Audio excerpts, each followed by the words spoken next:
That is it about the program. I will now request Professor Chandrasekhar to introduce you formally. Yes. Thank you, Nina. Let me once again greet very warmly respected Shri Chandrasekhar ji, who has kindly consented to give this talk today. Very warm welcome to all the participants as well. We do miss you on the campus. You know, it's a long time since we have seen you on the campus and interacted with all of you. You know, we were actually hoping to have all of you back on the campus, but God has willed otherwise.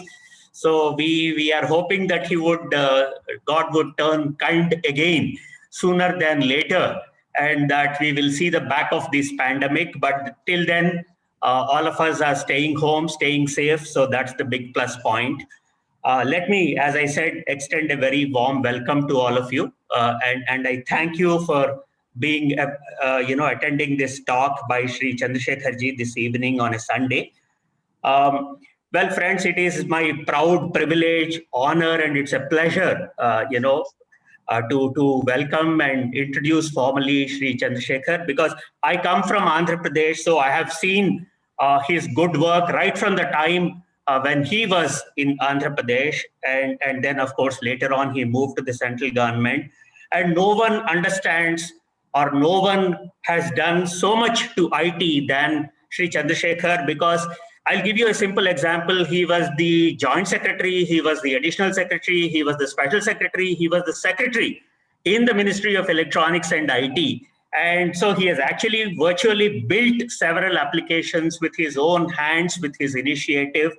And he was the chairman of the Telecom Commission. He was the secretary of Department of Telecom. He was also the secretary of the Department of Electronics and IT, and actually built the Department of Information Technology in Andhra Pradesh. It started with him in Andhra Pradesh. And among the several distinguished posts that he held was also a stint in the cabinet secretariat. Now, Nina, sir, permit me to say a few words about my two colleagues that I have here. Nina comes from IIT Kanpur, IIT Madras, and IIM Bangalore. She holds 2 US patents. She had extensive corporate experience in the US and in India in companies like Samsung and Verizon. I can see on the screen another colleague of mine, Josula Srinivas, who had close to 3 decades of experience in the NISG, sir, and he has joined us as an associate professor of practice and brings with him huge amount of consulting experience. And it's a pleasure, sir, to kind of welcome you, because, you know, whether it is policy or practice, strategy or governance, reforms, planning, implementation, you have done it all in your career. And as a public-spirited individual committed to public purpose and public good, today we see the fruits of many of the initiatives that you have started actually, visualized and implemented successfully, like the common service centers, or the state data center program, or the statewide network, the wide area network program. And friends, Shri Chandrasekhar is a living legend as far as technology visualization, technology evangelism and commissioning is concerned, because, you know, in the term way back, some of you who are older would remember way back during the, early 2010 or thereabouts, when there was turbulence in the telecom sector. He is the one who had brought transformational reforms in licensing, spectrum management, national broadband plan, etc., and actually championed the national telecom policy of 2012. And as a part of today, if you see R&D in electronics, electronic system design and manufacturing, and the NEGP, as we are all part of, these are his singular contributions to the IT sector of this country. By education, Shri Chandrasekhar is also a distinguished alumnus of IIT Bombay, and he is also an MS in computer science from Penn State University. And right from 1975, since he joined the service, as I said, he has left a stamp of his own kind of persona on transformative initiatives that he has kind of championed. And I would like to close this, in brief introduction, saying that the country continues to benefit from his leadership when he sits on many of the boards, corporate boards, as well as educational institutions like the Triple IT Bangalore. And if we speak about, for example, I can't stop from mentioning the Common Service Center scheme, which he championed, because I had the opportunity and privilege of studying the Common Service Center about 10 years back or so. Today, every Grama Panchayat in the country, about 2.5 to 3 lakhs of them, if they have a common service center, if there is a concept of village level entrepreneur building economy around the village itself, that has been the visualization, that has been the mission of Shri Chandrasekhar. So he has always been at the triad of what you call as telecom, information technology, and electronics. So combining all these three together, he has taken the country forward in many respects. I'm sincerely grateful to him for agreeing to this request. And today, if you see applications of IT in today, what we talk now, Niti Aayog talks about meaningful usage of IT in applications like agriculture or health or education or skill building, employment generation, etc. Sri Chandrasekhar had visualized them all and kind of sown the seeds, which have grown into big trees now and giving shades to many people. So, with these few words, I would like to thank once again Sri Chandrasekhar, warmly welcome him, and request him to deliver this distinguished lecture. Thank you, sir. Thank you, Professor Chandrasekhar, and for a very generous introduction, actually, and also to Professor Meena Pandey.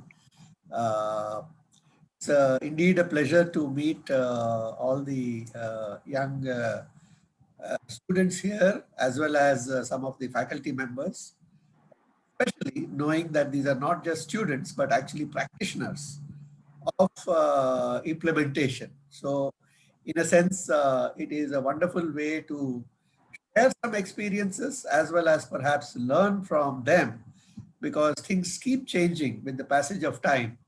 And I know the fatal mistake of thinking that you know it because you've done it, but that's not true, because things are changing, and therefore every year that passes, something new comes up. So, as was mentioned in the introduction, I have worked in the IT and in the telecom sectors at the national level, spearheaded them, in fact. I also had the privilege of working in the private sector, because I was the president of NASSCOM, which is the IT industry body, which is the sole body that represents the entire, $200 billion IT industry of India.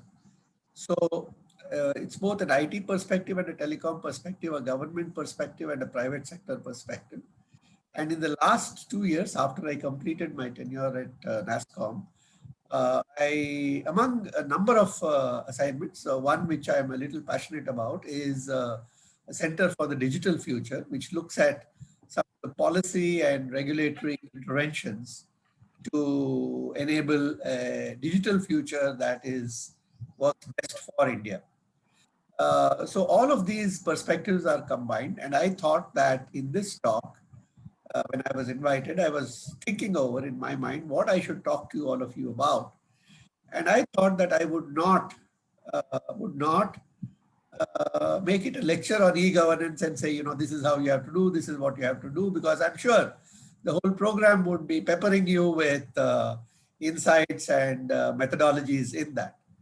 I thought that I would actually take a broader view and give you a sense of the context, because as I said, I have looked at these issues from multiple angles. And apart from the angles that I have mentioned, I have looked at it from a domestic angle, that is an India angle, as well as at an international level. So I'm going to share certain perspectives which combine all of these to share with you some insights, which perhaps might make you think a little bit about the context in which all this is happening and the context in which you need to, sort of drive this whole process forward. And so that's why the title of my talk, and I'm just going to share the screen. I hope it's been, yes, it is.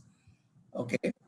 So the title of my talk is basically governance leadership amidst technological disruption. That's what I'm going to talk to you about. And as you can see, it's a you have to continuously run to keep ahead of those falling tiles, which is what the disruption is all about. And as I explained to you, it will be clear why this picture is worth more than 1,000 words. So we all know that we are living in tumultuous times, and there's a term which has been coined for it. Many, if not all of you, would have heard of this, which is called VUCA, which is the volatility, uncertainty, complexity, and ambiguity. This is a fact of life now. So anybody who says, well, I don't want to deal with all this, I want to remove all the uncertainty and complexity, sorry, the bad news is you can't. You have to just deal with it. You have to learn to live with it, like you are learning to live with COVID for the time being. Now, COVID has certainly brought the uncertainty of life and uncertainty of many things. But let's talk pre-COVID. I'm not going to confuse the issue with what COVID has brought at this point. But even before 2019, there was a massive amount of upheaval taking place all across the world. The kind of upheaval which has never been seen in decades before that. It's a very different kind of uncertainty, not the uncertainties of war and things like that, but the kind of turmoil. You see, you look at UK and the rapid change in prime ministers and Brexit, and how Boris Johnson came to be the PM. That whole sequence of events was something which many times before it happened, people said this will never happen. It can't happen. There's no way it's going to happen. Neither Brexit nor Johnson becoming the PM. It has happened. Similarly, when Erdogan became the head of state in Turkey, again he was from a very different background, extremely radical. Similar is the case in other countries like Ukraine. You had a comedian who became the president, and his first crack at politics within 1 year of entering politics. People think politics is funny. I don't know whether this is an endorsement of that or not, but had such absolutely unexpected events happening. There are many examples like that. And in 2019, before President Biden came in, even President Trump was something completely out of the ordinary as far as the US system is concerned. So all these changes were happening because of a widespread belief that the system is actually not working for common people, and that the elite don't understand the pulse of the people. And so the preference was for people who actually don't believe in the system, but who are like outsiders coming like a knight in shining armor to save the country. And a lot of extreme solutions and paths which were unthinkable are now not only acceptable, but mainstream. One of the interesting things is that in today's world, especially in democracies, learning how to use social media is not just an advantage, but it's essential for political success. It started with Obama. Prime Minister Modi took it to a different level. Mr. Trump used tweets with deadly effect. It continues, the story continues. So these are the kind of upheavals which were taking place before 2019. And then at the end of 2019, Corona struck. And what happened? There was even more disruptive change. Exponential increase in the use of digital solutions, because we can't meet, and as we are meeting right now remotely, all of us are sitting in different locations, thousands of kilometers away, and interacting with each other. And this kind of disruptive change probably have happened anyway in 5, maybe 10 years, but it has got accelerated to happen in just a year or so. So all these uncertainties have only accelerated with COVID, and make no mistake, it is not something unexpected or unusual because of COVID. It was already happening. All that COVID has done is to vastly accelerate it. So this disruptive change context in which all of you are working and your mission to bring governance reform and bring in digital governance, this is the context. There is disruptive change happening all around us. And it is important to recognize that there are many dimensions of such disruptive change. I'll talk about 4 of the dimensions in today's talk. One is technology, because technology has a major role in the disruptions that are taking place. The second is in business practices and environment, the business practices and the business environment that is taking place. The third is how the society, economics, the economy and politics are changing under the onslaught of technology, but also for other reasons as well. And finally, the digital governance trends and the imperatives, which is the business that all of you are in and the subtopic of this course that you are in. So I've talked about new technologies which are driving this digital disruption, but what are these technologies? I'm just mentioning some of the more important ones here. There could be others, which are not mentioned, but a few of these, for example, which you would be hearing almost on a daily basis now, are artificial intelligence, machine learning, deep learning, as it is now called, where it is unsupervised learning, learning by itself. Big data analytics, cloud, IoT, etc., etc. So all of these technologies are like the tsunami that you see in that picture. They are washing away everything that comes in their path. And each of them is bringing a wave of destruction in its path, but also a wave of creation. So there is destruction and creation happening, as has been explained in Hindu mythology as well. What is happening now, however, is the pace of this destruction and the pace of the reconstruction and the shortage of time to adapt to these changes that are taking place. That's what makes it so challenging for humanity and for all of us. Now, these new technologies, there are many of them, and but they're unique in many ways. Technology is not something new. Technology has been there for a long time. We've had right from the discovery of the wheel, and then we had the steam engine, and then you had internal combustion engine. All sorts of technologies have been coming, so there's nothing new. However, there is something very unique about the whole set of technologies which are now coming through the digital route. First is they're exceptionally powerful. The kind of computing power, the entire moon mission, Apollo 6 mission in 1969, had a computing power which is a fraction of what even a very small laptop, not the high end, maybe even that a mobile phone has today. So today the technologies have become exceptionally powerful. They're infinitely scalable. You can keep adding computing power and scale it up to almost any level. And it can be personalized at scale. If anybody was talking about the English language, they will tell you personalization at scale is an oxymoron. Because you can either have personalization or you can have scale. But these technologies are allowing you to do personalization at scale. All these wonderful capabilities at a highly affordable price. It costs nothing. And in fact, business models have allowed a lot of these things to be made available to you and me for free. There is a price, of course, that is paid somewhere else. I'll come to that. But they're highly affordable. Best of all, they're easy to use. There used to be this conception that if you want to use technology, you have to be literate, you have to know technology, you have to be an engineer. These are so easy to use that even a person without basic literacy can use them. Look at how the mobile phone is being used, for example. And last but not the least, from an India perspective, which has a lot of catching up to do, they can be implemented very quickly. A lot of e-governance programs took more than 2-3 years, which was considered fairly quick in India.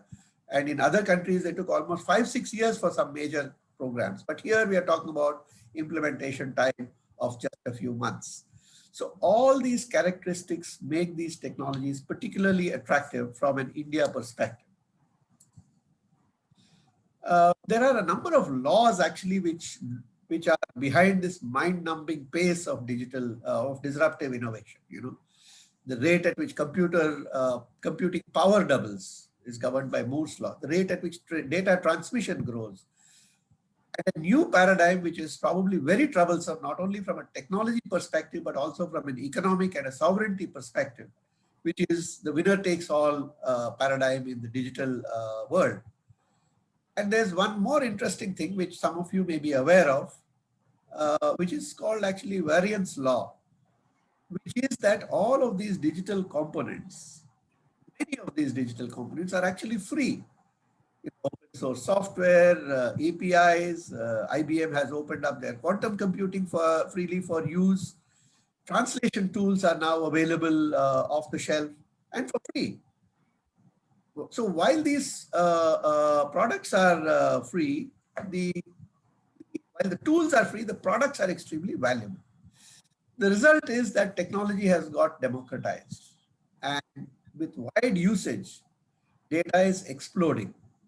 Like the volcano that you see in the picture, it's just explosive growth. You look at the global population that is using technology, 2/3 of the planet, 2/3 of the population is accesses the internet. And it is expected that it might reach even close to 100% by 2024. If you look at the traffic, in 2016, it was 1.2 zettabytes. Now, 10 to the power 21 is something which is very difficult even to have a mental picture about. But one way to think about it is that if all that data was packed into DVDs, the pile of DVDs would be 24 billion kilometers high. That's the volume of data. And in 2020, it has doubled from even that incredible level. Every minute in 2020, look at the kind of usage of social media that happens. All of this is causing the data explosion and the sum total of human knowledge doubling almost every year or two. So this is what I talked about earlier about the Lego pieces that were free and the products that are valuable. All these Lego pieces that you see on the left are like the individual pieces of the Lego. They're all available for free. They're lying. You can just take them off the net. There's no copyright. There's no royalty, nothing. But what you build out of that can be extremely valuable. And a lot of the unicorns that we talk about, billion-dollar companies, actually create products that are incredibly valuable. So enough about the technology part. I think you have a sense of how much and why these kind of technological advances are causing so much of change. Let's look at now turn to the business environment, the global business environment and how it is changing, and how equally mind-numbing that pace of change is. This is the top 10 global companies by market cap in 1998. How many companies in the digital arena? Only two of them, Microsoft and IBM. 5 years later, 2003, again, only two of them. This time it's still Microsoft, which dropped to number 2, and Intel. And the rest are all old world and financial sector companies.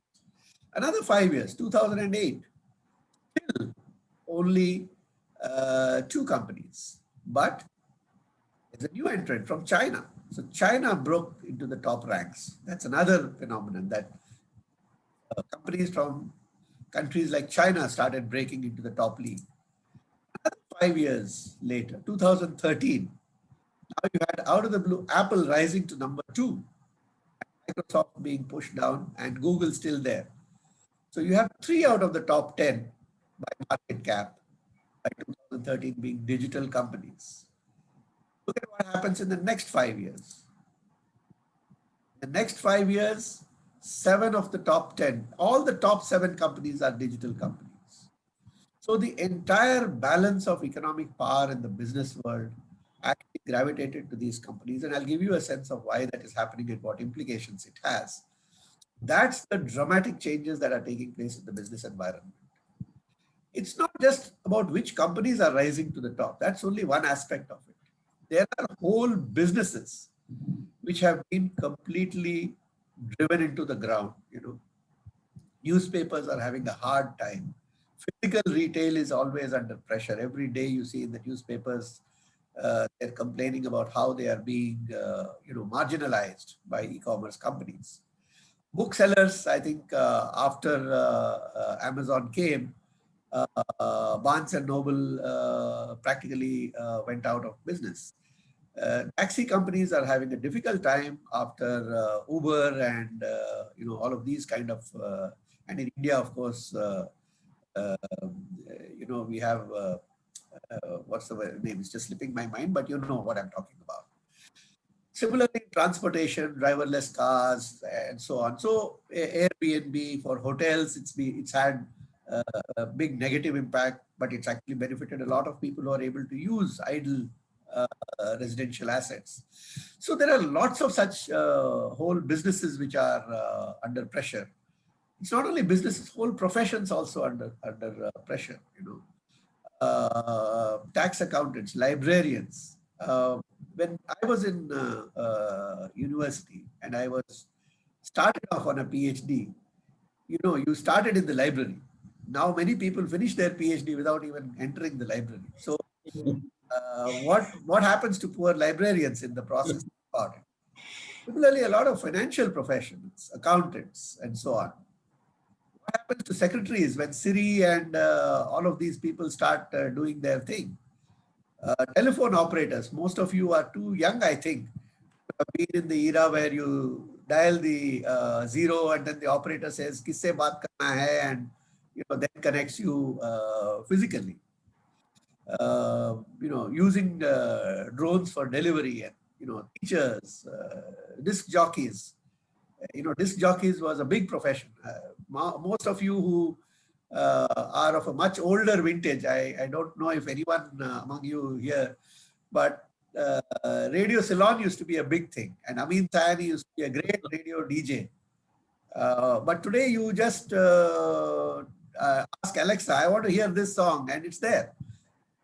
No buttons, no knobs, no dial, nothing. You just get whichever song you want, when you want it, by speaking. So all that has, so many such professions are at risk. The thing is, what does one actually, make out from this? That the skills that you need are changing, and for jobs which remain, even if the jobs remain, the skills that you need are very, very different. So once a new technology rolls over you, if you are not part of that steamroller, you become a part of the road. That's the bottom line of this change. And this disruption is occurring across sectors and domains. There is no sector that has not been impacted by this change. It is that powerful and that universal. From agriculture to aircraft, any and everything is getting disrupted, partly, wholly, somewhat, and if not getting disrupted, then undergoing a transformation which makes it function very, very differently. And today, for collaborating also, these technologies are enabling people to collaborate in ways which could never have been dreamt of earlier. AR and VR is allowing people in different continents to simultaneously look at the same physical object from different dimensions and work simultaneously on it. You have telepresence robots which can be controlled remotely.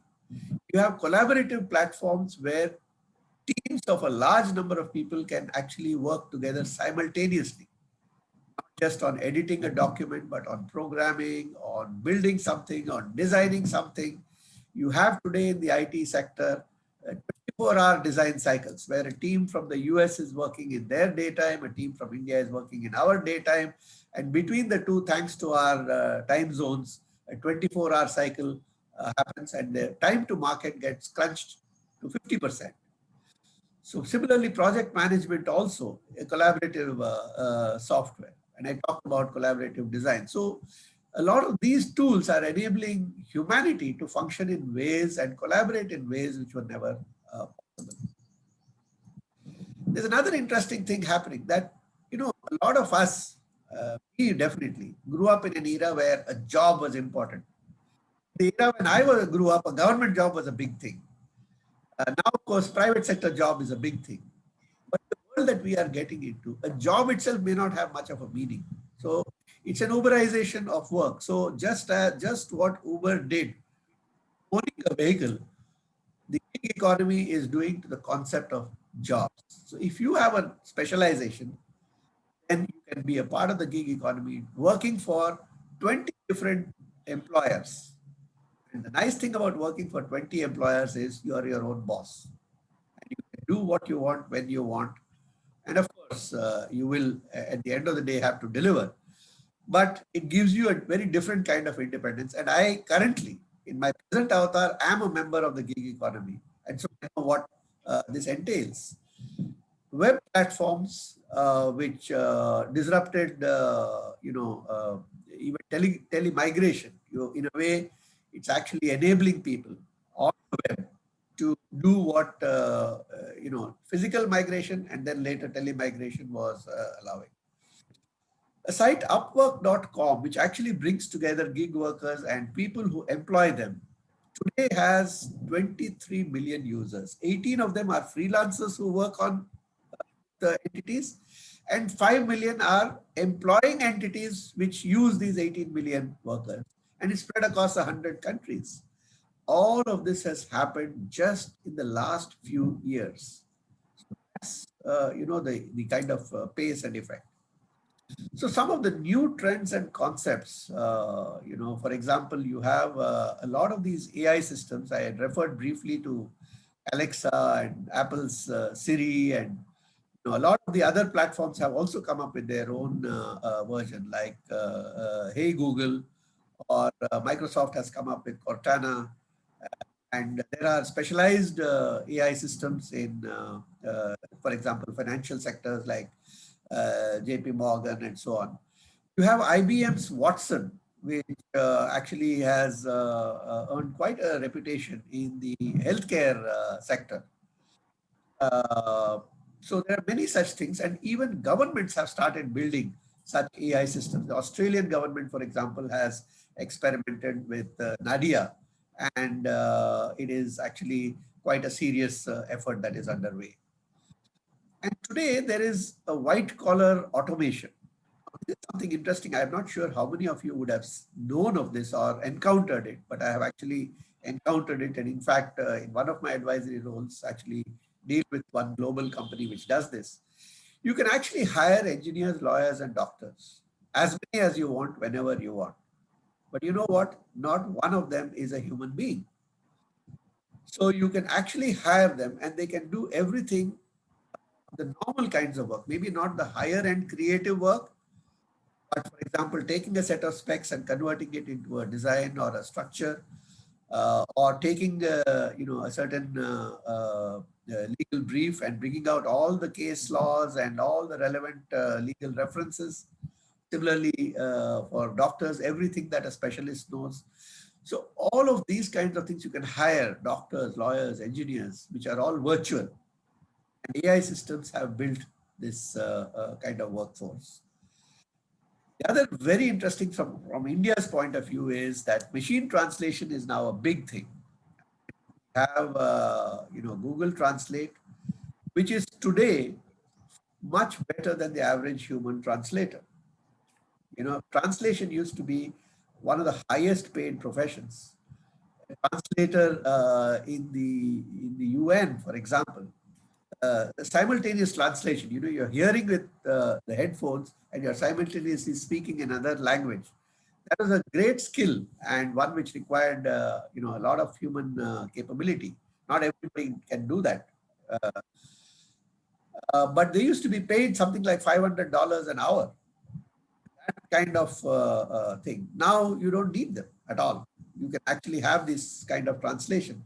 It's a slightly different matter that while this is available in some of the bigger major languages, French, Spanish, English, of course, and so on, for all the Indian languages, it has still not been done, largely due to commercial reasons and volumes and ability to pay, and not because the technology itself has not reached that level of capability.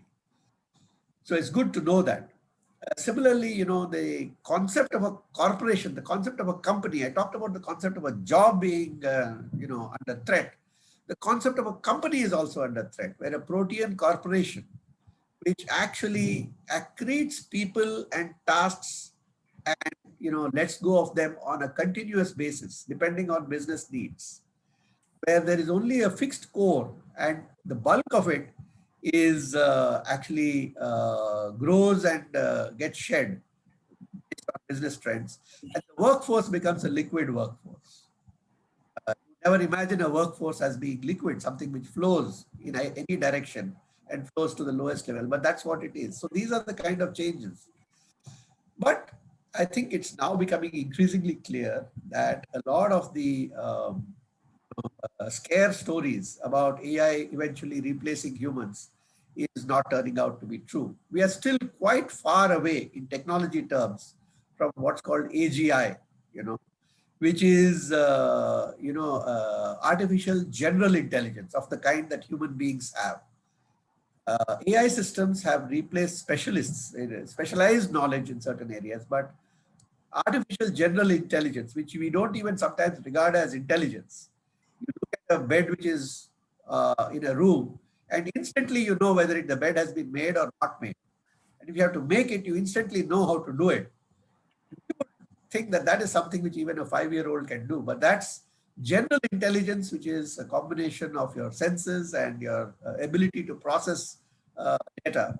All of this, I think, technology is still quite far from artificial general intelligence. So what most people believe, and including myself, is that we will be seeing more of human plus artificial intelligence combinations going forward, but human beings will be under increasing pressure to upskill themselves and move to higher and higher levels, because the mundane work will be taken care of by computers. So all these trends actually are now forcing government and business leaders to take note of them. Taking note of these trends, the implications, and the staggering pace of change. And just to recap some of these, the digital platforms and ecosystems, the digital enterprise and supply chains. So it's not just a company which is getting digitalized, the entire supply chain, the entire ecosystem of stakeholders, producers, suppliers, buyers, all getting integrated. Digital consumption, where the product itself is digital, and all of us consume a lot of digital content. When you listen to a song or watch a video, that's digital consumption. And some of the societal implications. For example, people are concerned that for the last year and a half, children are being taught virtually. But is it the same thing? They may be learning about subjects, but what implication does it have for personality development? So these are some of the kinds of societal implications that are also receiving some attention. And the concept of bringing in digital value to a society is now coming up. How do you measure it? How do you measure value addition? How do you track it? It's very easy in the physical world to track value addition. Digital is a different ballgame. And finally, in governance, maximizing the governance impact of digital investments. The time when people were excited about using technology in government is over. Now you have to say not only what technology you used, but what difference did it make? What change did it bring? So a lot of people actually don't have that kind of foresight and vision. And you'll be surprised, it's also people who have actually been at leadership positions in the technology area. For example, a former CEO of Walmart, Walmart was in physical retail, and they are now entering into the e-commerce space. And a lot of you would know that they have, for example, acquired Flipkart in India. But globally, they were late entrants into the e-commerce world. And so one of their former CEOs said, I wish we had moved faster to combat that wave. Another said that I have never seen the speed of change as it is today. And if I could go back 10 years, I might have done some things earlier. Mind you, this is before COVID-induced exponential acceleration.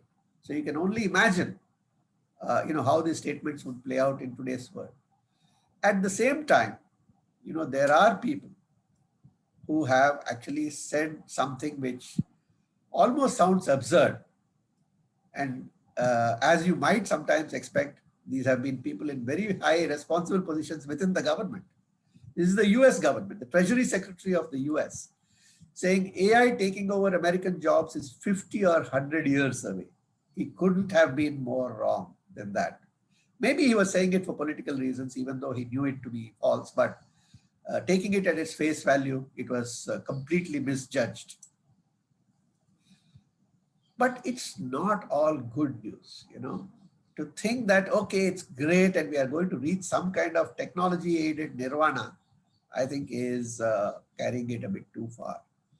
So let's look at, some of the downsides. It's always a very sort of Mephistophelian character.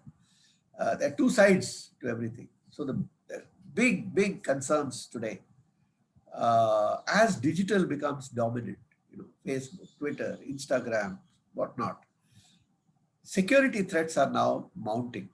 Okay. And not only are these security threats mounting, but in a lot of these channels, we are seeing, their channels being used to propagate bad news, fake news, extreme views, which are very, very disruptive. And in many societies, they have actually destabilized that society in double quick time. Then profiling, and profiling, which actually invades privacy, not only raises concerns of privacy and security, but this profiling is being done by both companies and governments through using the sheer power of technology. It's lovely to have Alexa to listen to your every command 24/7, but how does it do that? It listens to you 24/7, even when you tell it to go to sleep. Why is that so? Because when you say, Alexa, wake up, how does it know that you are speaking to it? So it has to be listening to you 24/7 to know when to wake up. And companies are using the information that is gathered for commercial gains, and governments tend to use them for governance, as well as sometimes to keep track of bad elements in the system.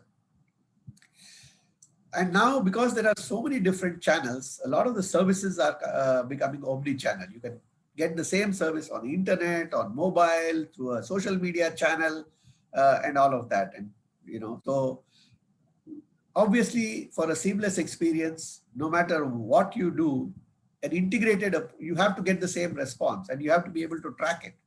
So companies also are going to great lengths to have an integrated approach. I may access some commercial service through the internet the first time, and then I want to get it on through a WhatsApp message or on my mobile. So all of these need to function seamlessly. Now, because of this, today data has emerged as a major resource and a contentious issue. And this is just a kind of example of how easy it is to think that you are secure and find that actually you have been hugely mistaken. Now, it's not easy to figure out how do you deal with this, security threats. So a lot of governments, and including to some extent in India, for example, the RBI has localized financial data. So there's a trend towards data localization as a measure of added security. But frankly, as any technologist knows, the location of the data does not make any difference to your ability to access it or to the kind of security that is offered. And in fact, in certain situations, localization may even compromise both the commercial and the security dimensions as well. But nonetheless, the fact is that because the digital world offers ways of adding value and abstracting value seamlessly across borders without having to encounter customs or government controls, or even being subject to the laws of the land. So people are all across the world are now talking about data sovereignty, or how do you create digital enclaves, within the digital world. It's not as if all these threats are due to technology. In fact, most of the cases, it is not the technology which has caused the threat, but it is human error. Like the cases of financial fraud where people trick you into sharing your password and so on. That is a case of benign neglect or oversight or an ill-informed user. And sometimes it can be a malicious insider as well. And there are enough examples. So most of the cases of such threats have actually involved insiders. And that's something important to keep in mind. Your biggest threat comes not from outside, but from inside. Ghar ko lagi aag, ghar ke chirag se. So today, as a result of the awareness of all these dimensions, the pendulum now is beginning to swing in the opposite direction. In fact, this has accelerated in the last couple of years. Governments, lawmakers, regulators, and even civil society organizations which are concerned about privacy and individual rights are all responding to these security concerns. That's why you are seeing data protection laws. The Indian data protection law is currently before Parliament.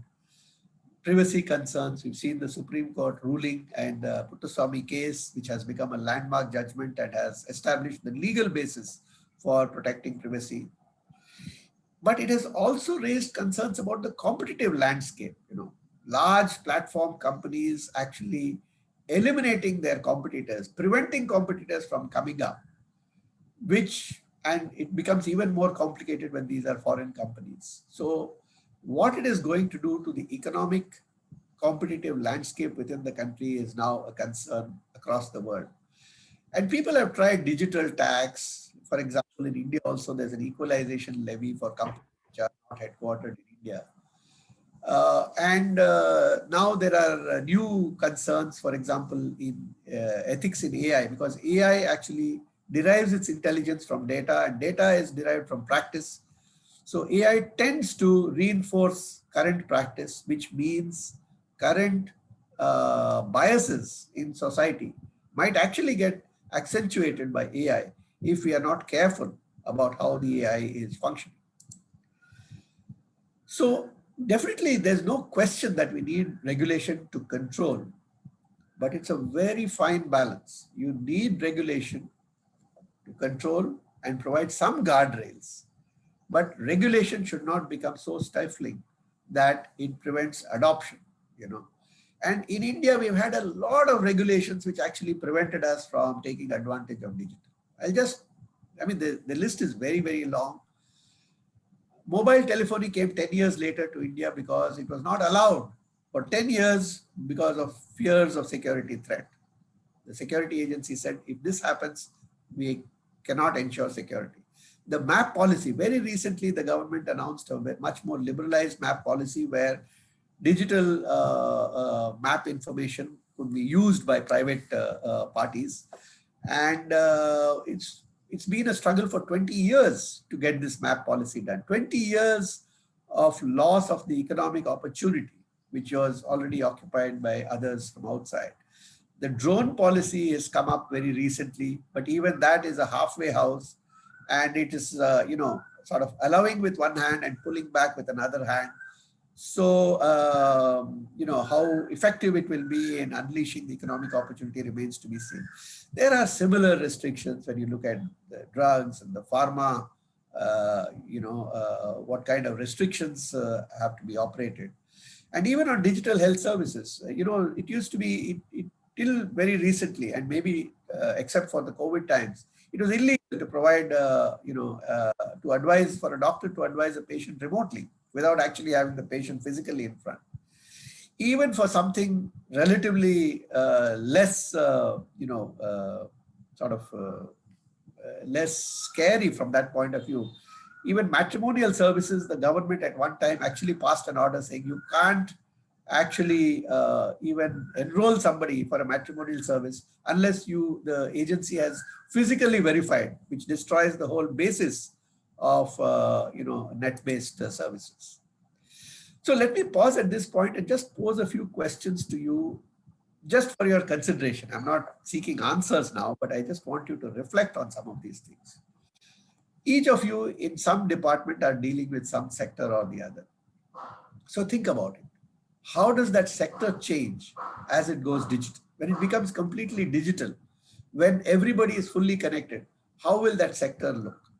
You know, whether it is healthcare or whether it is education or whether it is agriculture, retail, of course, we have seen. So each of such areas. And, it's always bandied around that India's, digital economy can be a $1 trillion digital economy. It can, you can have an additional $500 billion with the right, policies. But unless government actually proactively enables that digital future, it's not going to happen. So what kind of regulation are we talking about? We are talking about letting go of legacy regulations that prevent adoption of technology. I mentioned, things like the map policy and so on. Then the other is where you have to introduce regulation which enables the drone policy, for example. So there are lots of such things. You have to continuously look at your regulatory environment because the laws are getting out of date. And laws take 2 years, 3 years to formulate. So in today's world, in a constant shift, the laws have to be formulated based on very, very basic principles, not on specific technology issues. The Telegraph Act, Indian Telegraph Act, stood for more than 100 years, precisely because it did not mention anything about technology, but the principles on which technology would be regulated. And therefore, how to regulate in a digital world is also a particularly important issue. So let me move to a third dimension of the disruptive change that I talked about, which is, the people, economy, and politics, and what kind of disruptive change is happening on that front. There are so many things that were being done in the past which today have completely dropped off. Calling theaters to get accurate movie times, or, printing of photographs, handwritten letters. A lot of people, for example, in the romantic days of the past, it used to be very important to write a handwritten love letter to your, the object of your affections, and that was preserved. Today, it's probably a WhatsApp message. God alone knows whether it is retained or it is deleted, or whether even the privacy is violated. Similarly, cassettes, cassette tapes, using an address book.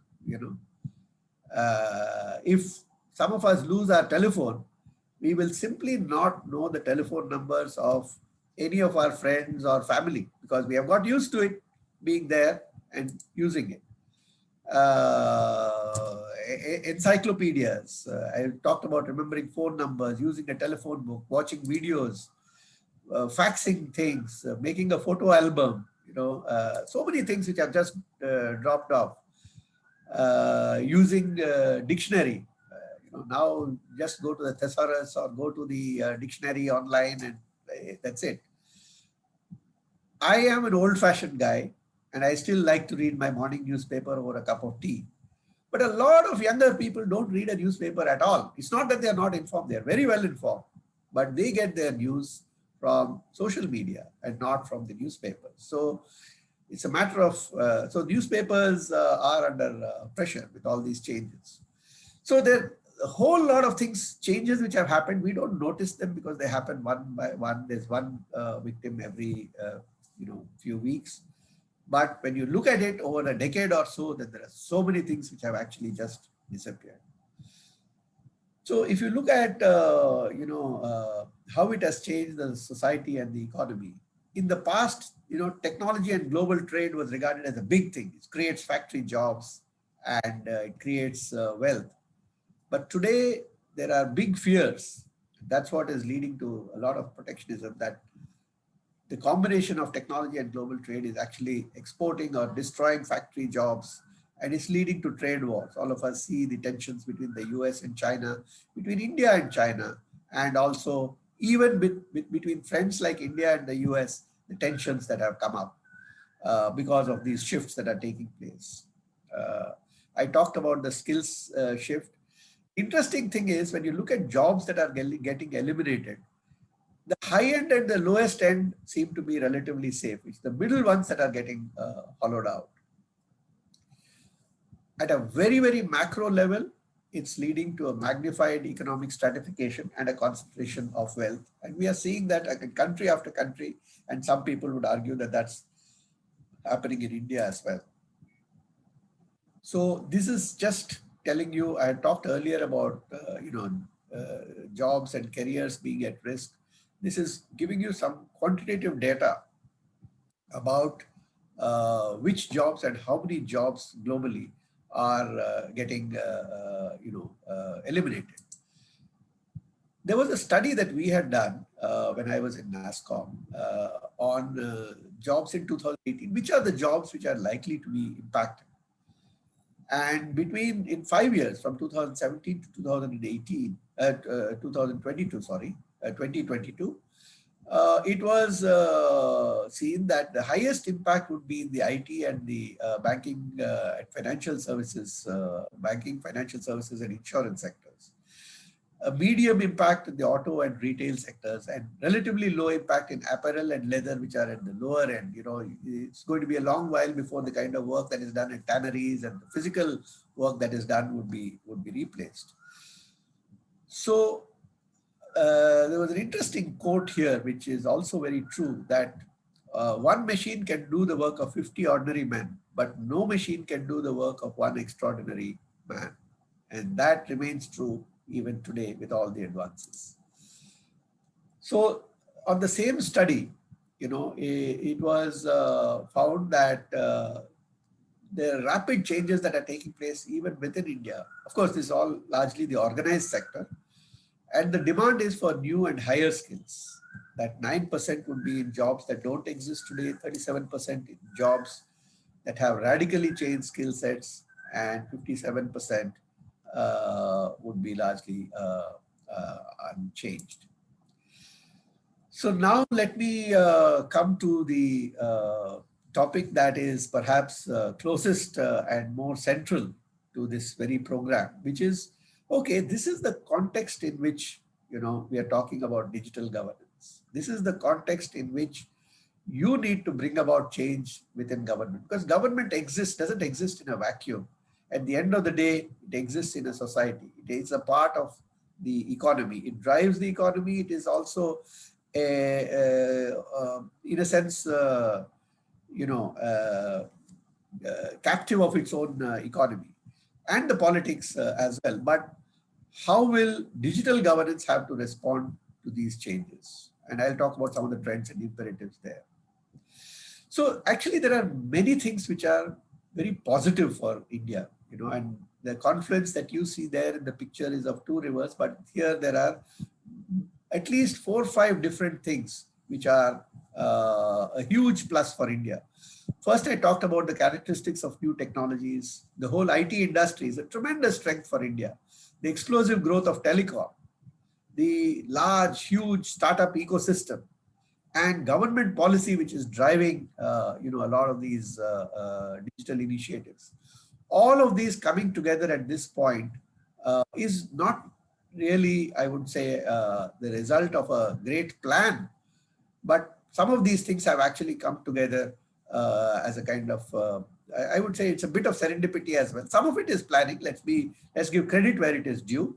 But there are parts of it which we could never have planned, that all these will come at the same time. We didn't control the way technology grew globally. I want to refer briefly to some global trends because it is related to what I'm going to say about governance trends. There's this dominance of platforms. We all know about Google, Facebook, WhatsApp, and Amazon, and so on.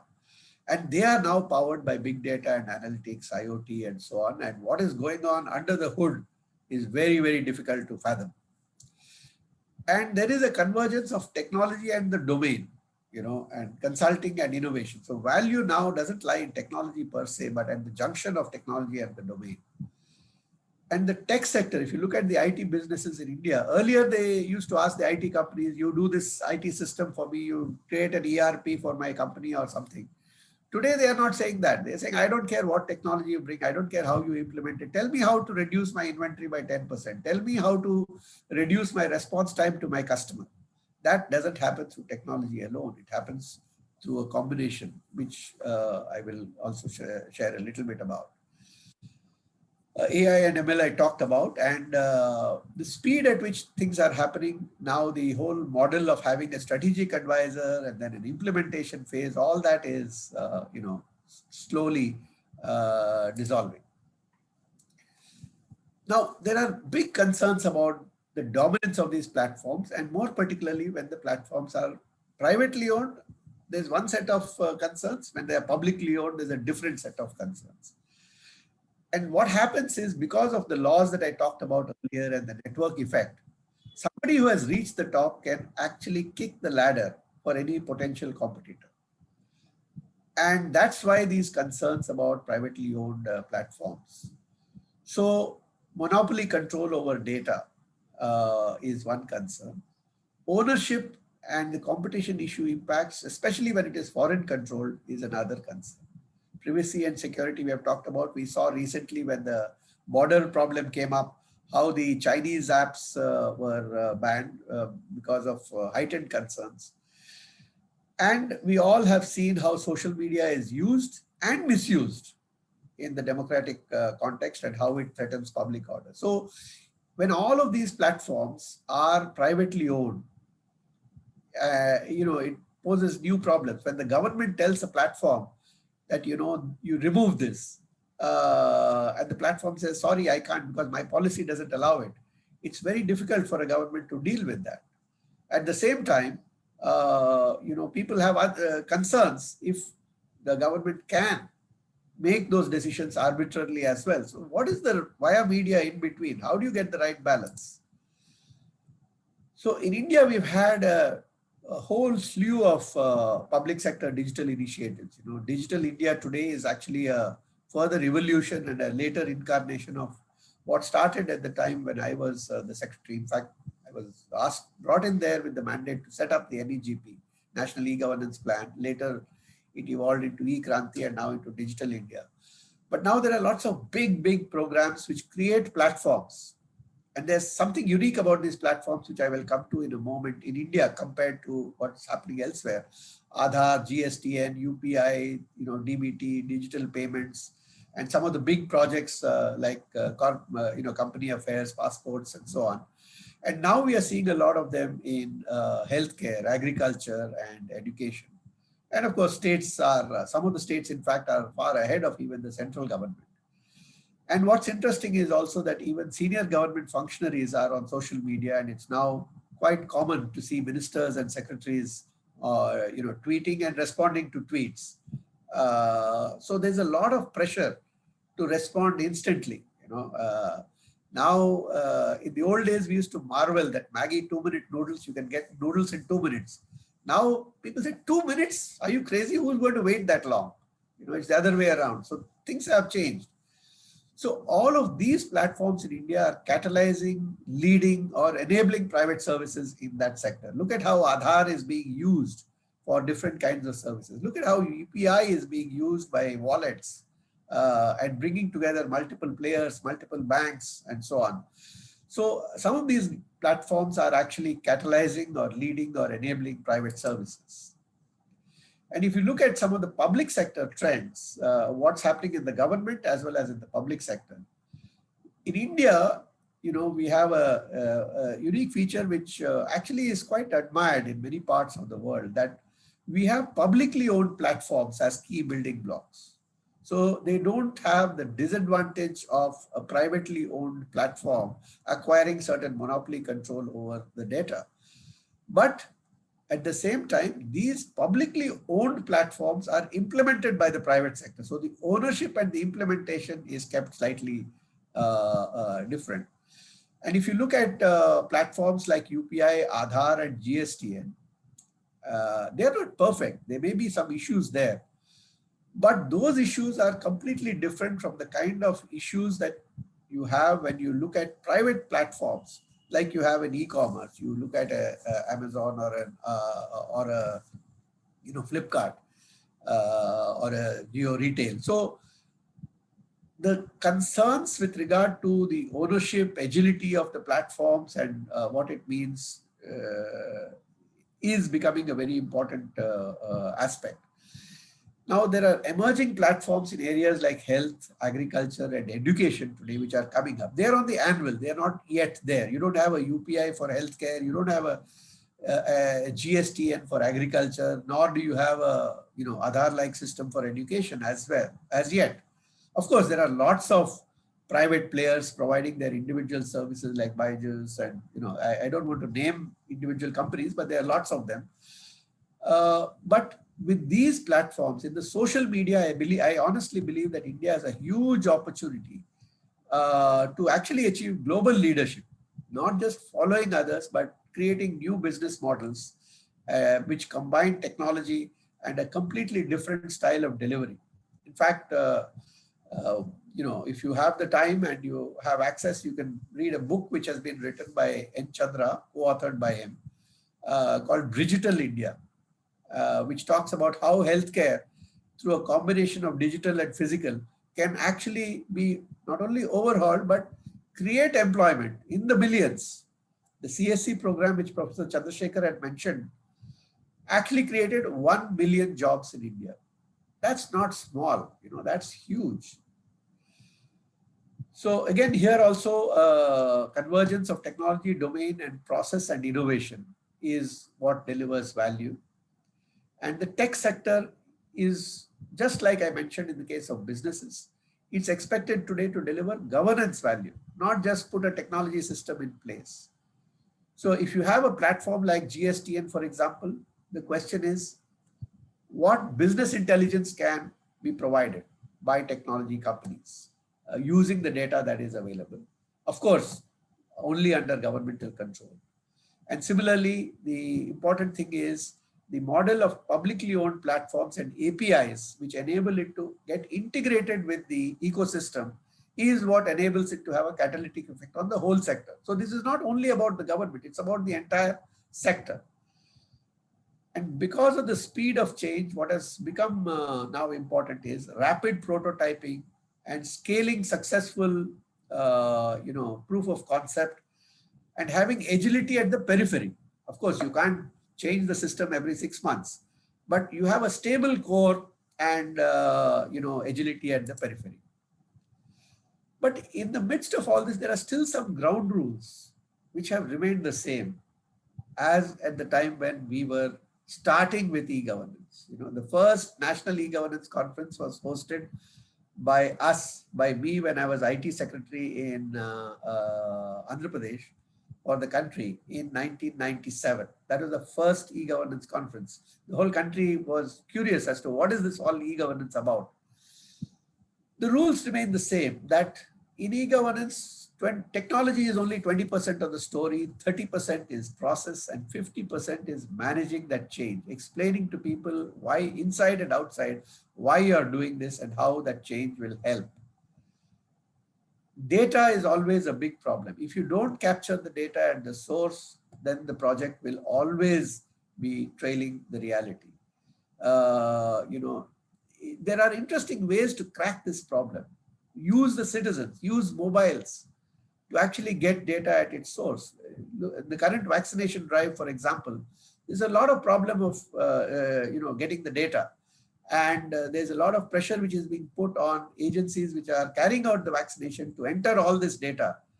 And we've hosted from the Center for the Digital Future, a lot of luminaries like Guleria and Gagandeep Kang and R.S. Sharma and so on. And the feedback was that it's putting so much pressure on the medical care staff to enter this data. Should they be entering data or should they be actually carrying out the vaccination? But nothing prevents us from requiring a citizen who wants the vaccination to actually, put his data or make a request through a WhatsApp or an SMS message and capturing that data. It will eliminate mistakes.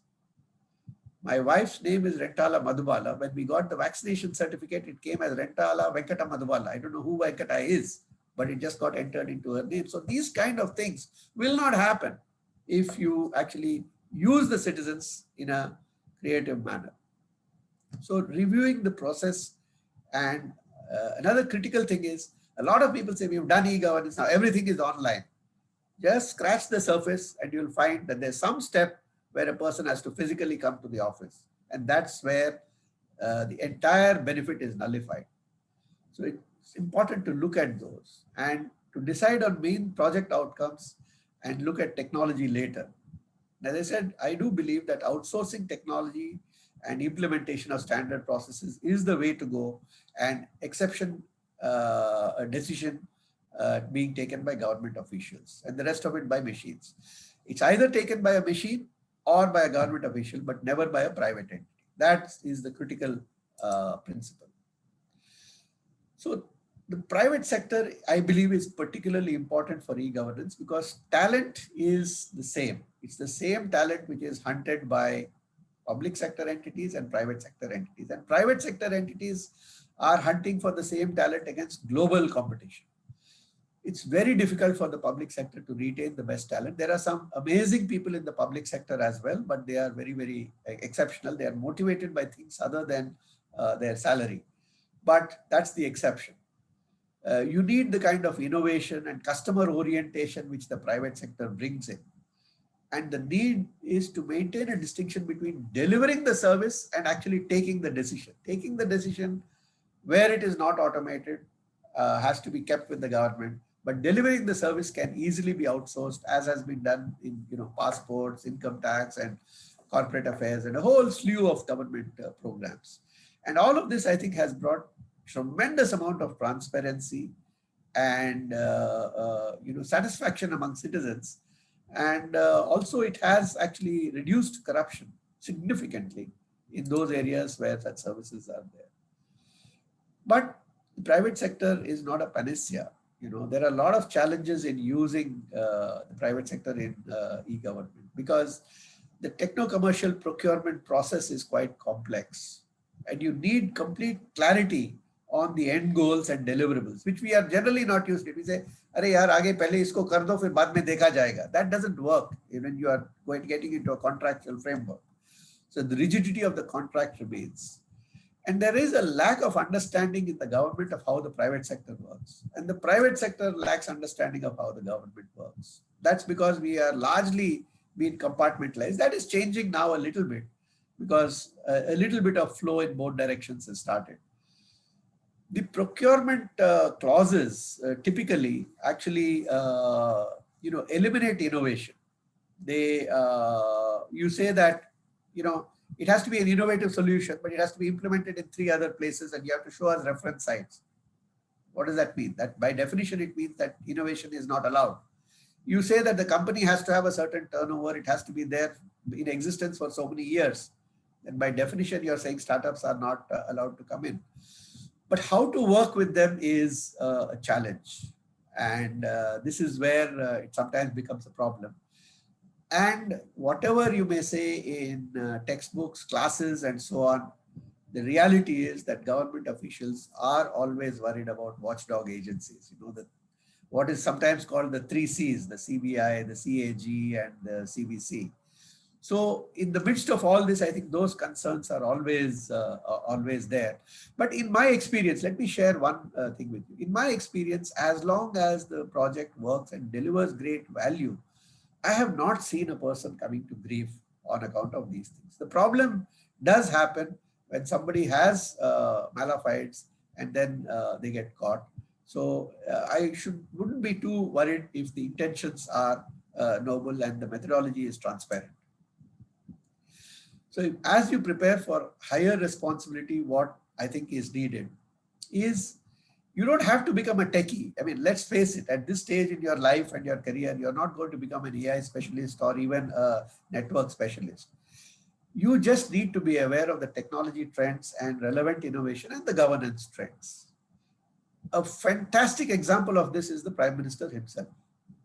By no stretch of imagination is he a technologist, right? He's not a technologist.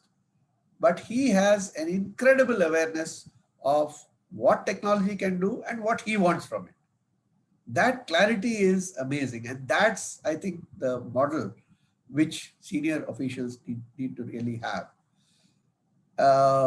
It's also important to have domain knowledge of the sector and the disruptions that are taking place and strategies to deal with them. Soft skills to understand your workforce and manage the changes, and thinking from a citizen perspective. So I want to leave a final thought with you in conclusion, that there are two e-governance philosophies that I have encountered and continue to encounter even till this day. One is e-governance is of the government, for the government, by the government. Efficiency, how can I make government more efficient? Convenient, how can I make it more convenient for functioning within the government?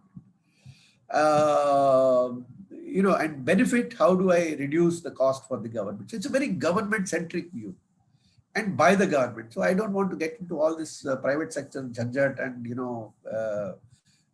calling for bids, etc. I'll just get it done with a government agency and be done with it. Easy way out.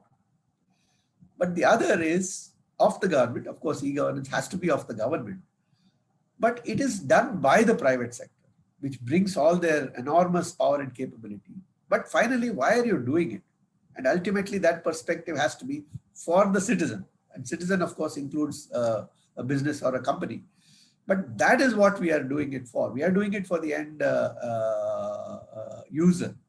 And they really are the clients. And that's where the private sector experience of customer focus really comes in. And I would strongly urge that all of you, as you plan out, keep the path to the right. Take the path to the right. There's no political connotation to my statement. It's just with reference to the picture that is there on the screen of the government, by the private sector, for the citizen, but with governance, government oversight. So that is it. I'm sorry if it has extended a little beyond the time which I had planned, but there was one thing I forgot to mention. Actually, if there were questions, I thought it would have been good to have them in the chat window, but I'm happy to answer any questions.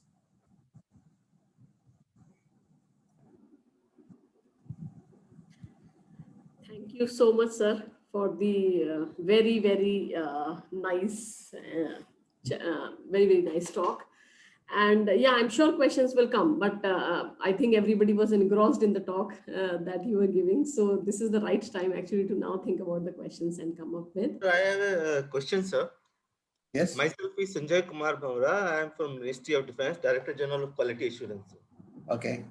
My background is electronics and communication. Whenever we speak about the technology term is only related to the data or the software or information technology.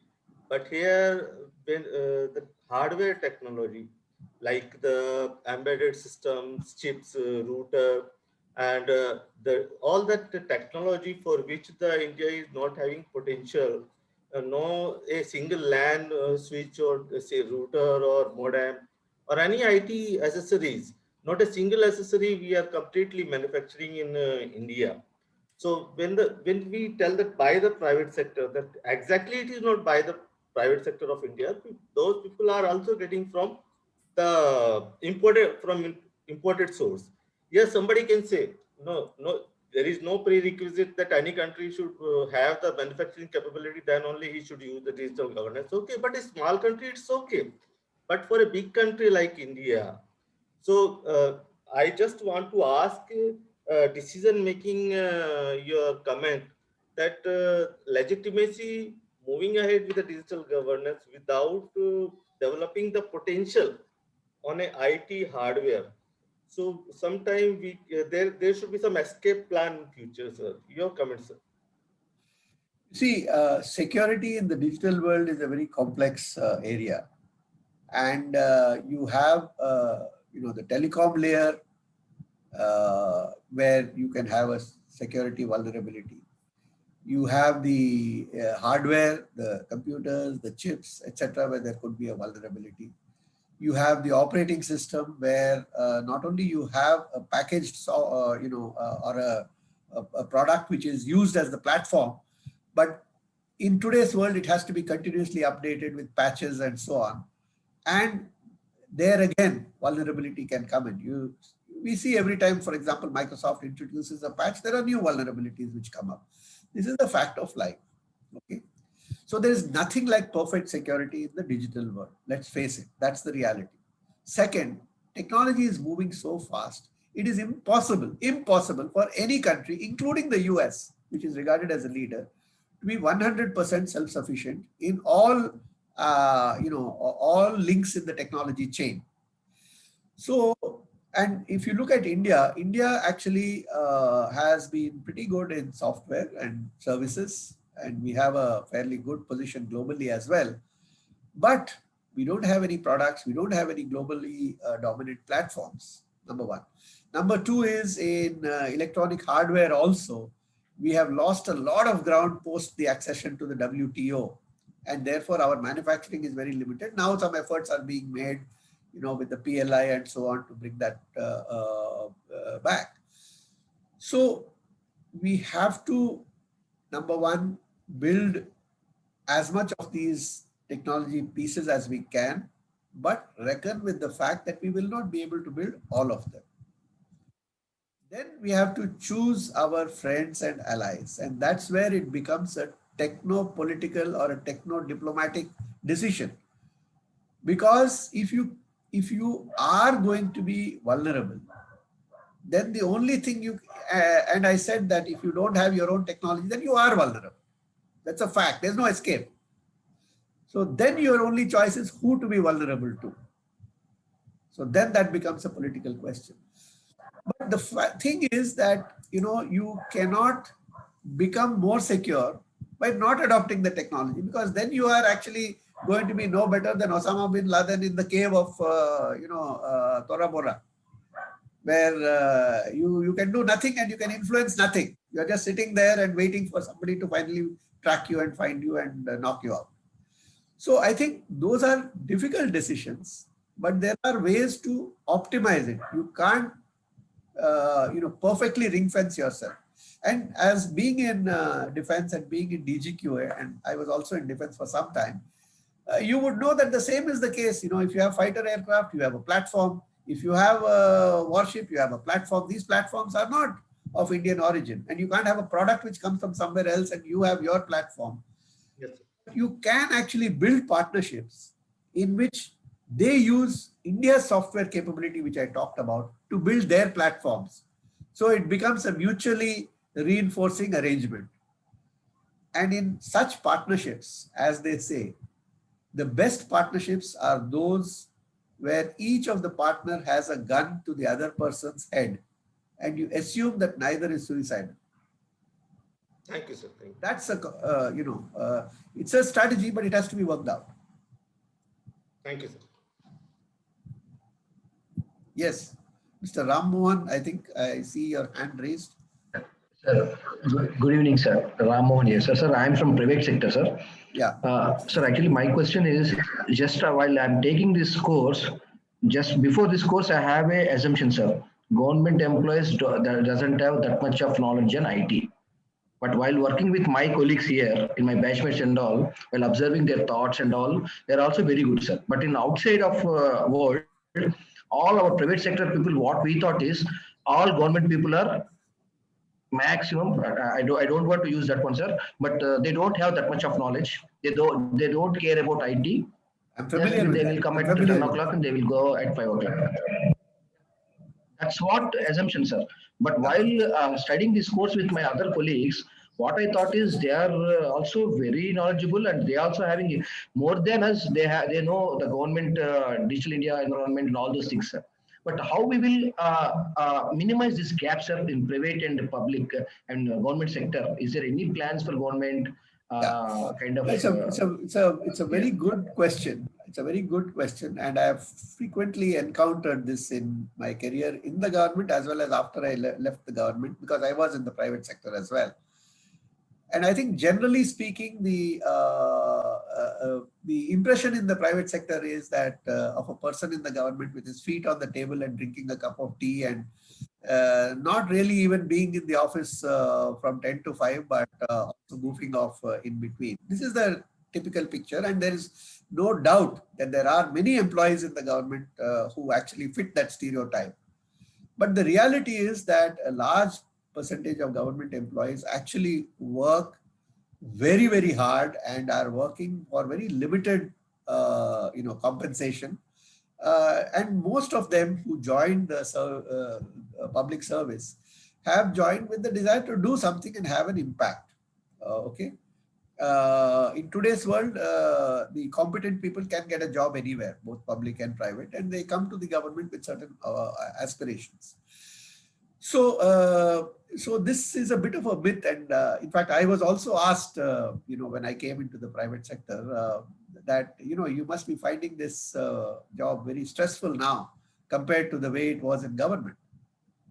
I had been secretary of the Department of IT. I had been secretary to the Department of Telecom at a time when the whole country was in flames because of telecom, politically, technologically, commercially, everything.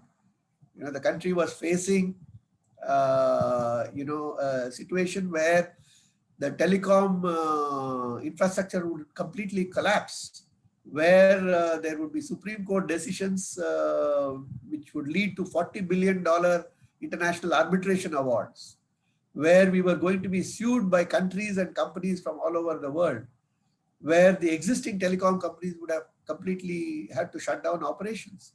So all that kind of chaos was happening. So, and I had at that time to deal with the Public Accounts Committee and a joint parliamentary committee and the Supreme Court cases and the media onslaught and the political onslaught in Parliament. Now, nobody outside can actually understand what you go through when you deal with all of them simultaneously. We had to produce 6 million pages of documentation to the JPC. And when I sit before the JPC and I'm asked questions, I'm personally responsible for every single page of them. It's humanly impossible to read all of them, but you have to accept that.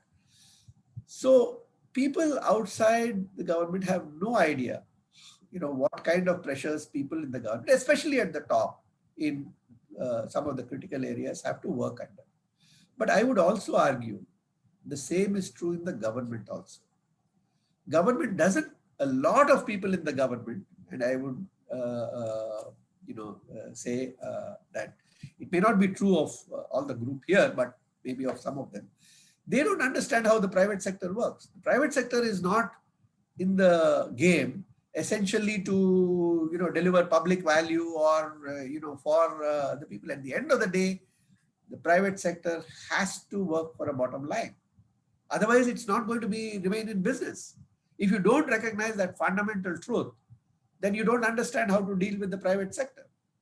So we may say, for example, you just take a very topical issue. Maybe it's a somewhat controversial issue, but if you are talking about, let's say, telecom sector, if the telecom business itself is unviable, how long can a telecom company continue? If you want vaccines and vaccination drive, can you expect a company which is producing them to continue to produce them if it's not making some profit? May not be a big profit, but you can minimize that. But if it is not making a positive thing, how will it work? So when you deal with each other, I think this is what is absolutely important, to recognize that government works on a certain paradigm and private sector works on a different paradigm. Private sector has one main paradigm, which is the bottom line. Government has 20 different bottom lines. You are worried about equity, you are worried about, governing the country, you are worried about so many different things. So I think it's important. And in India, we have kept these silos because people from the private sector don't come to the government. When Nandan Nilekani came, it was a very big thing. When I went from the government to NASSCOM, it was regarded as a very big cultural shift within NASSCOM. So I think we do need this kind of cross movement for that understanding to develop. And it's very, very important because we do need government and the private sector to complement each other and reinforce each other, not just be pointing fingers at each one. So Nina, there's a question in the chat box. Yes, sir. Thank Yes, you, sir. sir. I will read it out. So there are two questions, sir. I will first read out the one. Dear sir, Facebook abandoned an experiment after two artificially intelligent programs appeared to be chatting to each other in a strange language only they understood. Are we creating a potential new threat once we are all well equipped with AI? Well, this social media platforms and what has been happening in the social media platforms has led to many questions as well as many concerns. I'll come to the specific point that you mentioned in a moment, but the fact is that artificial intelligence is being used to deal with the mountains of data which all of us are contributing to this social media, and they are extracting commercial intelligence, what you like, what you don't like, what you want to buy, and then trying to influence you, and working out commercial arrangements with companies which are trying to sell their products. Now, what you are mentioning here is one extreme form. And we saw when, for example, Facebook tried to bring in free basics, the proposition was that they will provide limited access in return for free services, because at the back, they had a commercial model which would actually enable that to be done. So in other words, they were able to direct people to certain sites and abstract commercial value from that. The point that you are mentioning here about AI systems communicating in a language which they themselves understand, because this is all machine language. And we have seen aberrations. In the US, for example, they found that AI systems were actually propagating biases, for example, against certain ethnic groups or against blacks, because it was using data which actually had those biases. Now, when AI is having those kind of biases, or has the potential at least to have those biases, and AI systems are communicating with each other in a language which is not understood by people, how do you deal with that? So regulation is catching up with this, and one of the responses that regulation is looking at is, should explainability be a regulatory requirement for AI systems? Explainability means not only coming to a decision or taking a particular decision, but also explaining how that decision was taken. Because that's how we do it in the case of human decision making, where we want accountability. We say, okay, you not only can take the decision, but you also have to explain how you took it. So similarly, with AI also, those kind of paradigms are being thought of. Currently, they have not entered the realm of regulation, and regulation will always be 2 steps behind technology, and that's not a bad thing, because if you don't allow freedom for innovation, then it won't happen. But as you come across these problems, then regulation will have to catch up. And there is a solution to all of these problems as well, as I was explaining. And that is something which will be a continuous process. Yeah, thank you, sir. I'll just request Shiv. Shiv, I believe you can yourself ask the question. It will be good if for the students to interact directly. I asked the previous question because it was by one of the attendees and not the panelists. Shiv, can you ask your Sure. question on your own? Yeah. Yes. So, sir has already answered. Good evening, sir. So, my question was that, so there are products coming up, for example, electric vehicles, smart cities. These products are obviously based out of innovation, but they require multiple ministries to be on the same page and small teams to be, for example, work in tandem. So, do you foresee any role of emerging tech or AI that enables different models or new models of governance? Because in future there will be more such products coming in which involve multiple ministries or new ministries to work in tandem. Yeah. And we'll always be playing a catch game in terms of policy and regulation for the technology. Yeah. You see, in governance, as all of you know very well, there is always this combination of horizontal and vertical. And when you deal with issues like, climate change, or you're dealing with issues like public order, um, uh, so there are a lot of such cost-cutting kind of issues which involve multiple ministries. When you're dealing with cyber security, for example, there are several different ministries that get involved. So it's not that this is something new which has come only in the digital era. This has been there even before as well. And government has its own mechanisms, whether it is at the bureaucratic level, you have, committees of secretaries. At the political level, you have the cabinet, where multiple views of multiple silos within the government are put together and a decision is taken. The problem which you are talking about perhaps is because the frequency of such issues, the complexity of such issues, and the need to take rapid decisions on issues which involve multiple silos is increasing. And I think we will probably have to look at different mechanisms from the slow-moving mechanisms of the past to deal with some of these issues. Look at what's happening in e-commerce, for example. You had the department of the DP IIT, coming up with a certain kind of draft policy. Then you had the consumer affairs coming with a certain kind of approach. You had an FDI, which is policy, which is coming with a certain view. Then you had, the IT ministry looking at, both privacy of data as well as sharing of data, and they set up the CRIS committee.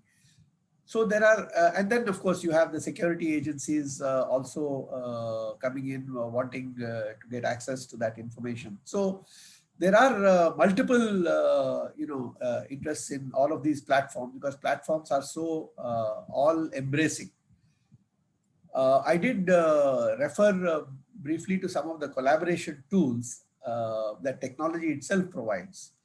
Maybe currently they are not being used in the government, but it's not difficult to envisage systems in the government and e-governance systems which actually cut across ministries, which actually use some of these tools, use technologies like AI, but ultimately decision making will involve a much more collaborative effort and using tools which enables that kind of collaboration. So I would not think that the decision making itself can be handled technologically. It can be facilitated.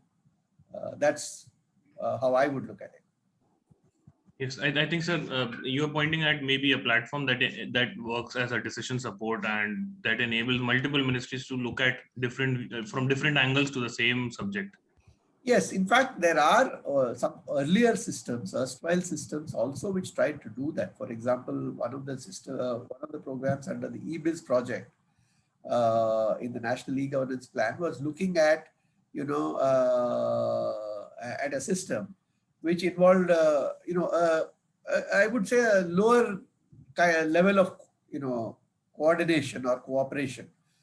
For example, in the government, if you want to start a business, the income tax has to give you a certain kind of approval. The GST has to give you a certain kind of approval. The factories and electrical inspectors have to give you a certain kind of approval. The foreign trade gives you an approval. So there are so many different, 20, 30 different agencies at the central and state level. Some people have said it's as high as 60. But all of them look at it from a certain angle. So the system that they were trying to develop at that time was to say, permission to start a business and let the technology take care of, where within the government and where inside the bowels of the government those different approvals would go. Basically, I want to start a business and I want government's approval to start it. Now, I don't care which department it goes to, which government even it goes to, state or central or local. All of that has to be handled by AI systems within the government. I think it was an idea that was a little ahead of its time, but eventually we will get there, and we need to get there, because otherwise I think it will be very, very difficult to deal with complex regulations, multiple tiers of government, multiple silos, and still be able to actually run a sensible system and a sensible business. So, but if you are looking at AI and some of these newer technologies coming in, that is raising this bar further notch. So I think it will take quite some time, but I think directionally, yes, that's the direction in which it has to go. Thank you, sir. Sir, I hope you have time to take at least one or two more questions, because I know Yeah, it is. I'm happy to take any questions. I'm only impressed that you have a very dedicated batch which is happy to spend their Sunday evening doing this. I also believe that in COVID times the options are quite limited on a weekend as well. Yes, sir. Yeah. So yes, Probably. as long as one can keep them amused, I'm happy to respond to any questions. Yeah. So actually, we ourselves have a lot of questions. I'm sure Professor Srinivas will also have, but I think we'll Madam, I see. would like to comment one thing. Ma'am. Vijita here, ma'am. Evan, I'm just waiting for the students to ask the Yes. question, because I have an opportunity at least at the end to ask my question. Okay. Yes. Yeah, Rajita, please go ahead. Yeah. Yeah, sir, good evening, sir. Sir, in your first slide itself, you have shown that we have to run very fast in this era of disruptive technologies in order to prevent those blocks from falling upon us, especially in the government sector. So, sir, different government departments are offering different types of services to citizens, and it is very important to conceptualize, design, and develop new projects so that more and more services can be offered to citizens in a platform mode or whichever mode which are convenient to the citizens. But what we experience is that, sir, it is happening at a very slow pace. For example, our e-office solution, electronic file flow solution, is a very matured solution. It's a well-proven solution, but that itself is taking a lot of time for the departments to adopt. Like in Kerala, we have only 30% adoption of e-office in various departments. Across India, I think it is much less. So, what prevents us from adopting such a matured solution, such a well-proven solution? It is still there is a fear of adopting to new technologies, or it is the what prevents us? What prevents government departments from adopting such a proven solution like e-office itself, sir? Right.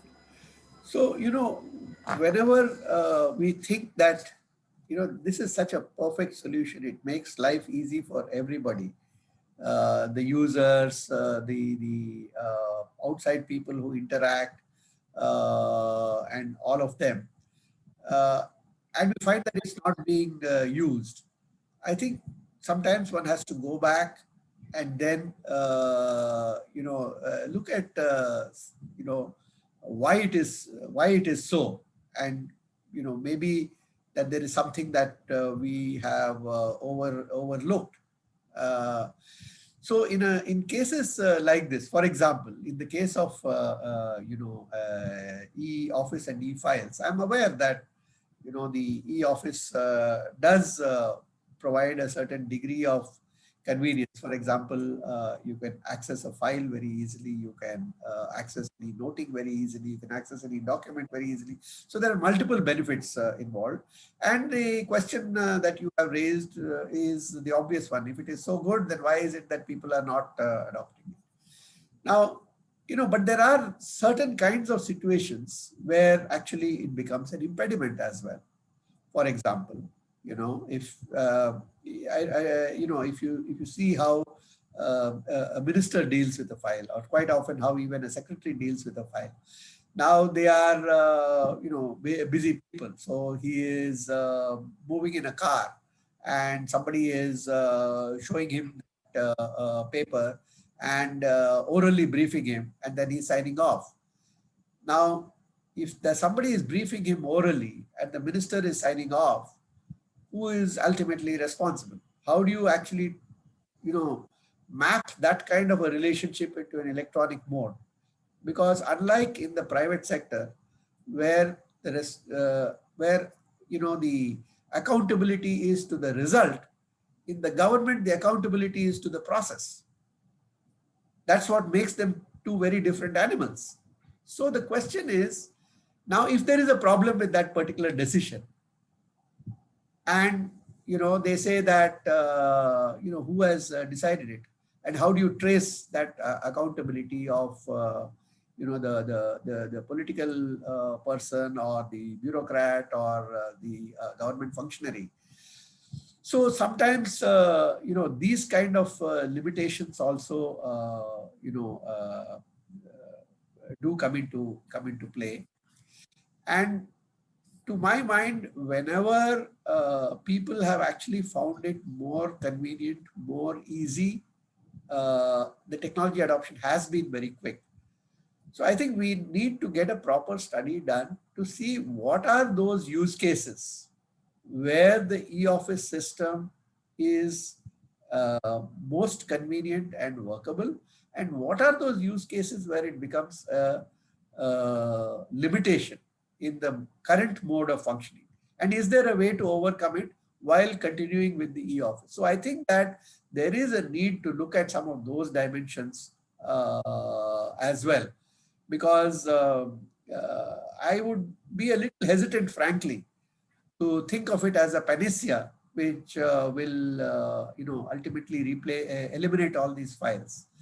Mr. Sam Pitroda was very fond of mentioning, whenever he came, he used to talk about the governmental system, and he used to say, "Wo nada wala files kya ho gaya hai?" So he used to, that tape which is tied, he used to call it nada, which you use for the pajamas, So he said, "Wo nada wala file abhi bhi chal raha hai, what is all this and all?" But I'm not sure how much the system of accountability in the government was understood. So you have to figure out a way to, to see how accountability issues would also get addressed in such a system. And remember, a lot of senior people actually are not reading the file themselves. They are not even writing the note themselves. They dictate it to somebody, somebody writes it, and then they enter it, and then it goes in. And there have been cases where, there are all sorts of, changes which are affected by functionaries at different levels. So it's a little complicated, because at the end of the day, you have to also be able to fix accountability in a manner that is consistent with the way in which people actually work. So that's a slightly long answer to your question, but yes, sir, understood. So a study has needs to to be be gone conducted. into. Sorry? So you mean a study needs to be conducted to analyze what Yes, prevention? to analyze all these cases, Okay, and sir. there are legitimate reasons in why there are some legitimate reasons, and sometimes there are not so legitimate reasons. For example, in almost every e-governance project, you will always find some people opposing it because it introduces transparency and eliminates room for corruption. So you will have both legitimate and non-legitimate objectors. Ignore the non-legitimate people, but you must pay attention to legitimate objections. Just to add to what you said, sir, many of the youngsters here might not remember, but N. Vittal, who was the Secretary, Department of Electronics, 1960 batch, later on Central Vigilance Commissioner, he used to call this as a Rama paradigm.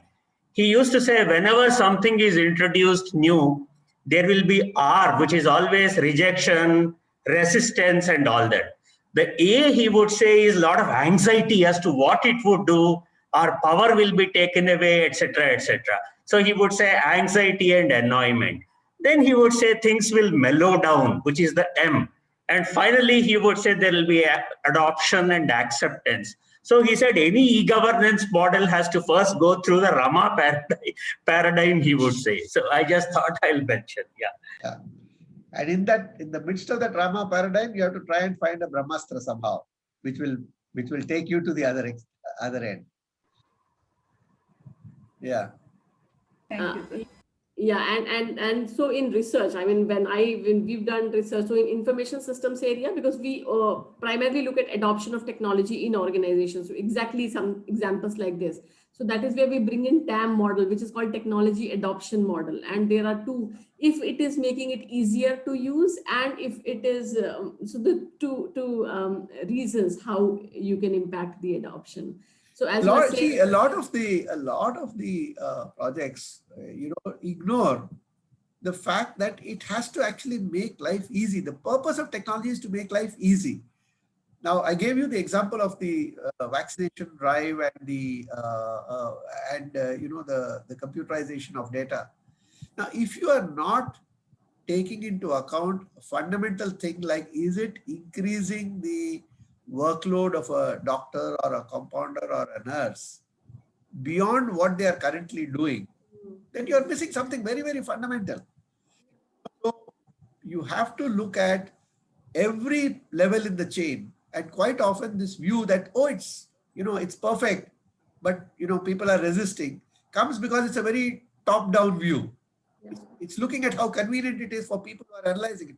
No doubt, if you have all information about vaccination and who is getting vaccinated and how much and how many times, it's good for monitoring it.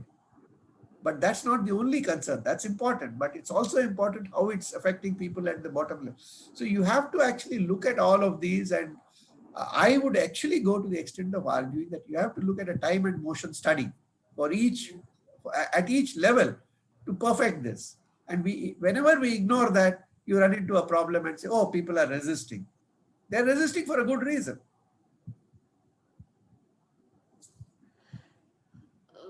Okay, so if anybody has a question, so probably.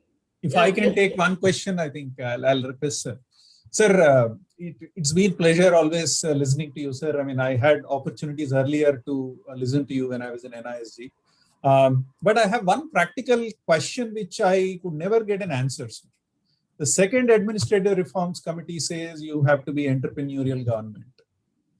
When we come to e-governance, we have methodologies, we have ways, and private participation should be encouraged, and we do that.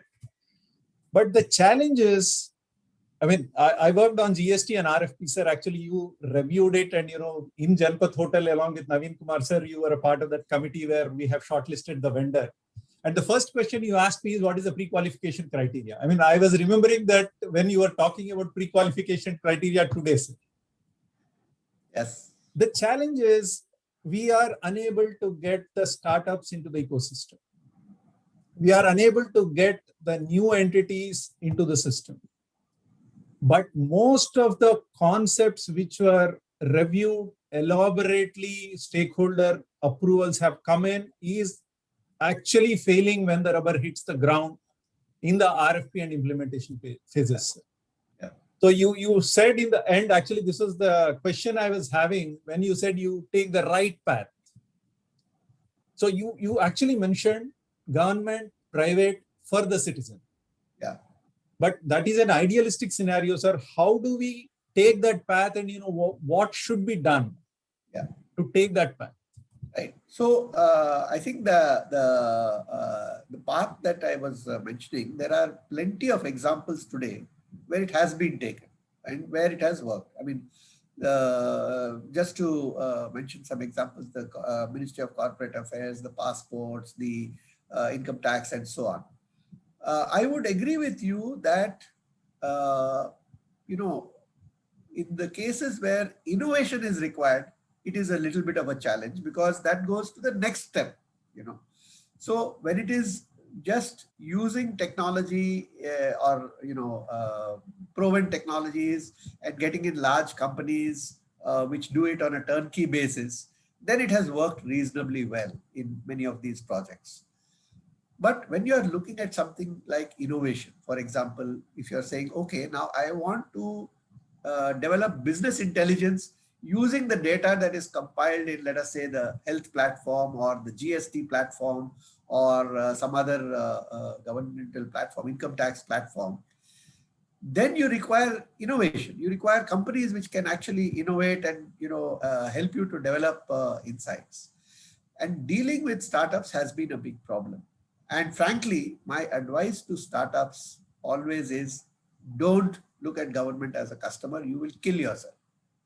Because doing business with the government is not something that a startup is able to handle. Because a lot of them think they have a great solution for a governmental activity, and they go to the government and they are surprised why it is not accepted. And if it is accepted, actually it's even worse, because then they are asked to do so many things, And after that, there are all sorts of wrangles about, the deliverables and the performance standards and the payments. And eventually they run out of money and run out of business. So a large company is able to take this kind of a hit. And today the fact is that large companies actually are running a deficit on e-governance projects because government doesn't understand how the private sector works. They say, okay, now you are doing this project. Now I want 10 more changes. But if the private sector says that these 10 changes are going to cost money, they say, no, I can't change the financial terms now. I only can change what you have to deliver. So this kind of lack of understanding of how the private sector works and also the lack of systems which deal with that is one problem.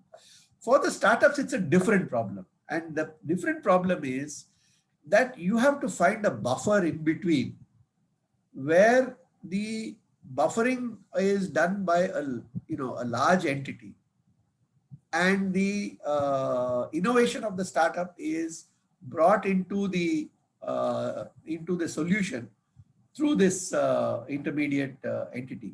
It could be a large company like a TCS or a Wipro or a TechM or something. But it could also be organizations within the government. It could be an NIC, for example, also doing that and trying to leverage startups. But understanding that this is the strength of a startup and this is the weakness and this is how we'll have to bring them in. NISG itself, your past organization, is now trying to bring in startups by insulating them from the financial risk of working with the government, but bringing in their innovative capability into the solutions which NISG is advising. So these kind of methods, I think, are being experimented with. But if you don't find a solution to that, then it doesn't work either for the government or for the startup. And of course, the pre-qualification criteria which you referred to, effectively, you might as well put a line there saying startups strictly not allowed. Yes, sir. While I definitely agree with you, sir, there are certain states like Telangana government, sir, they had a startup policy. I mean, you must be aware, when I worked with a mobile governance initiative of theirs, the small startups actually went to the minister. Yeah. Minister was actually recommending, startups should be encouraged. Yeah. But when it come to actually looking at the system, the implementers or the government was feeling, can they scale? Yeah. No, I agree with you because in Telangana, or for that matter, in any state where you have a very progressive and knowledgeable government and a progressive and knowledgeable minister, as is the case with the IT minister in Telangana, then it is obvious that you have to do this. Yes. And it is even supported by forward-thinking bureaucrats within the system that yes, it should be done. Right. But even after that policy is put in place, when it comes to implementation, then people are worried about, the 3 C's and all of that, and what happens if it goes wrong, what happens if it bombs, will I be held accountable, and things like that. So you have to not only protect the startup from some of the financial risks as well, but you have to also protect some of the officials from mistakes arising from reasons other than any malafide. If you don't do that, then again, I think it is difficult to get officials to take the kind of risks that are involved in this. So when I mentioned in the talk about the need for agility, the need for experimentation, the need for POCs, and the need for scaling up POCs which have worked well, you have to have a system in place which allows that and gives enough confidence to the employees that they will not be, hounded if something goes wrong. So one last question. Sir. No, I think Srinivas will, you can maybe ask it offline. No, one fantastic example you yourself mentioned was, I would like to share with the audience, sir had won the Prime Minister's Award for Excellence in Public Administration for the MCA 21 initiative. Which is a typical example of the government by the private sector, which is the TCS, and for the citizen, whether it is corporate or individual. Today, sir, we have a Section 8 company, and I'm the CEO of that company, and I know how easy things MCA 21 has made. Everything is automated, no manual intervention. It's like a breeze, getting approvals, registering a company, attending to deficiencies, and giving supplementary information. I know for sure It is working wonders. It is working absolutely wonderful. And this is the kind of initiative, sir, which you piloted and championed, and it is so very useful. And I can actually experience it. I think these are the game changers, sir. I just thought I'll mention. Yeah. And Nina, perhaps you can now take. Just in passing, I wanted to mention that, before the MCA had come in, to file your return, just a routine activity of filing your annual return. When the last date came, the queues in Mumbai used to run for more than 2 kilometers to physically file those returns.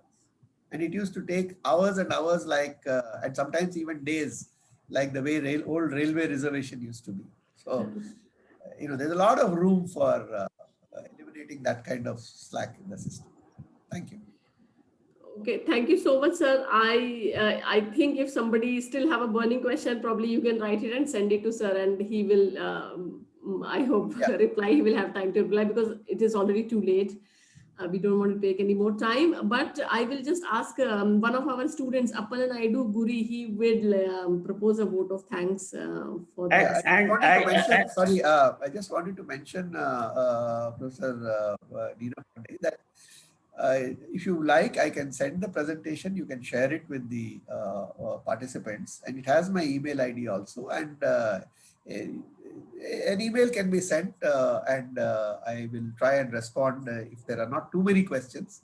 But I will certainly be happy to respond to any questions even after this. Okay. Yes, sir. Yeah, it will be great to have the slides. We will circulate it. And if there are many questions, I mean, whatever questions are there, we will try to have them together in a document so that it is easy for you to. Sure. Okay. Yes, Appal Naidu, you can please go ahead. Thank you, ma'am. Sir, it's an honor to offer vote of thanks on this particular occasion and making it successful, sir. On behalf of IIM Visakhapatnam, we offer hearty gratitude to you, sir, for your wonderful thoughts on disruption in technology and how we could able to carry forward in the coming hard times and all. And I'm also thankful the entire participant for making all these session so successful. And I also thank our directors are Professor M. Chandrasekhar Garu and our PGP DGM Chair, Professor Nina Pandey ma'am, and Professor J. Srinivas Garu for cooperating and making this event for all of us. And I also thank the IT department for facilitating this meeting and taking part for the successful event. Thank you very much. Yeah, Nina, before we close, I would like to request Srinivas, who is in the office, to present as a token of our respect, gratitude, affection, a book to Chandrasekhar sir. It is called Orations in Business Ethics, sir, brought out by XLRI. It has articles by luminaries, virtually who's who of the country, including by JRD Tata. We will mail it to your home address, sir. It's there on the slides, I guess. So we will mail it to you. So it's a pleasure once again, sir. And Nina, over to you. Thank you so much, sir. It was a really good session. Thanks a lot. I could see that a lot of what I talk in the class, you have kind of reinforced all of those things and how important. We are very much away from government and now for a long time away from these businesses also. But yeah, thank you for reinforcing. I would only say, add Nina, that it is a very engaging, a very educative talk, a very enriching talk, an enlightening talk, an enjoyable talk, and finally an eye-opening talk. So thank you so much, sir. Thank you. Thank you all. And it was a pleasure to meet with all of you. Thank you. Thank you. Thank you, sir. Thank you very much.